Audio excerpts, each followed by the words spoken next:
The Great Pyramid of Giza is not just a historical relic.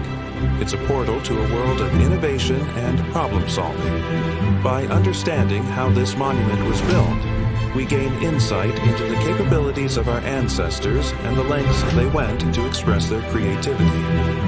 The idea of building a pyramid probably came to the Egyptians after they had built a few mastaba tombs for their kings. A mastaba is a type of tomb that consists of a flat-roofed rectangular structure with sloping sides made of stone or brick. They were commonly used in ancient Egypt as burial places for important individuals.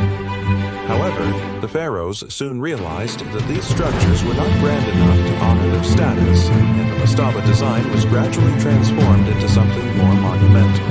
The sloping sides of the mastaba became steeper until they formed a triangle, and thus the pyramid was born.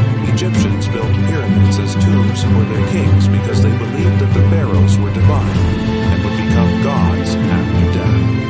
They wanted to ensure that their bodies would be protected even after they died so that their souls could rest in peace. To construct the pyramid, the Egyptians used huge blocks of limestone, granite, and basalt. These stones were quarried from nearby sites and transported to the construction site using wooden sledges and rollers. The stones were then lifted into place using ramps and levers.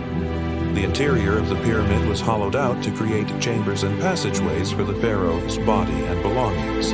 The most famous chamber is the Queen's Chamber, which contains a sarcophagus-like stone structure known as the Great Gallery. The construction of the pyramids took around 20 years to complete and required a workforce of around 10,000 laborers.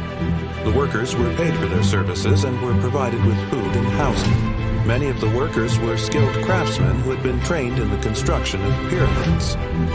In conclusion, the construction of the Great Pyramid of Giza is a remarkable feat of engineering and planning. The ancient Egyptians used sophisticated techniques to quarry, transport, and lift the massive blocks of stone that make up the pyramid. They also created intricate internal structures and passageways. By understanding the methods and tools used to build the pyramids, we can better appreciate the ingenuity and skill of the ancient Egyptians and their ability to undertake such a monumental task.